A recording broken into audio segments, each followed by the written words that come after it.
తెగుళ్ల కాలం సమీపించబోతుంది. ఈ లోకం క్రీస్తు విరోధి పాలనలోకి వెళ్లబోతుంది. దేవుని రాకడ వస్తే మనం ఎత్తబడతామా, విడవబడతామా అనేది ప్రతి క్రైస్తవునికి ముఖ్యమైన విషయం.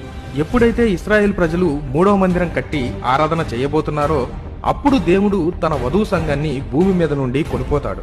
యేసు క్రీస్తుతో పాటు ఎత్తబడిన పరిశుద్ధులు 3.5 ఏళ్లు విందులో పాల్గొంటారు. విడవబడిన వారు 3.5 ఏళ్లు మహాశ్రమల్లోకి ప్రవేశిస్తారు. అయితే ఇప్పటికే ఇశ్రాయేల్ 3వ మందిర నిర్మాణం జరగడానికి రహస్యంగా సన్నాహాలు చేస్తుంది. వారి దగ్గర ఉన్న టెక్నాలజీ ప్రకారం 3వ ఆలయాన్ని 3 రోజుల్లో కట్టగలరు. క్రైస్తవులము అయిన మనము దేవుని ఎత్తబాటుకు ఎంత సమీపంగా ఉన్నామో అర్థమవుతుందా? మీరు చూడగలుగుతున్నారా? మనం ఇప్పుడు ఇజ్రాయెల్ యొక్క శాంతి ఒప్పందం జరిగే సమయానికి వచ్చాము. ఇప్పటి వరకు ఆలస్యం అవటానికి గల కారణం దేవుడు రాబోతున్న ఉగ్రత నుండి నిన్ను నన్ను తప్పించడానికి వేచి ఉన్నాడు. నిన్ను ఆయన రాకడలో కొనిపోవాలి అని ఆశ కలిగి ఉన్నాడు. నిన్ను రక్షించాలి అని గాయపడిన హస్తాలతో నీ కోసం ఎదురు చూస్తున్నాడు. సిద్ధపడి దేవుని చేత రక్షించబడి దేవునితో యుగయుగాలు జీవిద్దామా?